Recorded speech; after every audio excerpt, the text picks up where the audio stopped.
सबको बराबर और सही चीज़ मिलना चाहिए। अगर आप अपने घर में व्यवस्था नहीं कर पाते हैं तो आप एक अच्छे पिता नहीं। समझ में आए? घर का भोजन व्यवस्था क्या होना चाहिए? आपकी पकड़ है, आप कहाँ गला रहे हैं ना जी, आप खेत में धूप में जल रहे हैं, आपको निगाह होनी चाहिए। एक छोटा सा और उदाहरण देता हूँ। अगर आपकी बहनें हैं, उनके बाल बच्चे हैं, तो कहते हैं कि माँ बेटियों से ज़्यादा लगाव होता है। बेटा का बेटा बैठा हुआ, उसको पूछ के देंगे लो और चाहिए, और बेटी का बेटा तो उसको झेले जा रही है। अगर ये आपके घर में हो रहा है तो आप अच्छे पिता नहीं। चाहे भाई का बेटा हो, चाहे बहन का बेटा हो, एक नज़र होनी चाहिए, एक सुविधा मिलनी चाहिए सबको।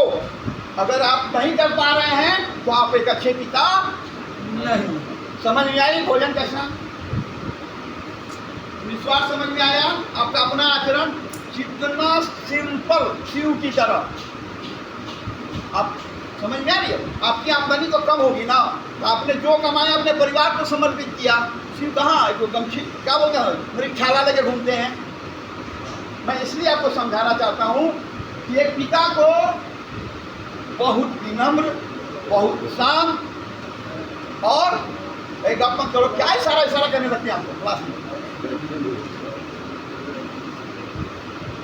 मेरा क्लास इसीलिए हम क्लास छोड़ के चले जाएंगे, पिटवाएंगे सबको बांध के।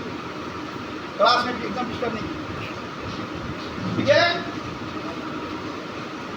एक पिता को, या कई सारे बच्चे नौजवान हैं जो आगे भविष्य में शादी करेंगे, घर बसाएंगे। बेटा एक बात का याद रखना,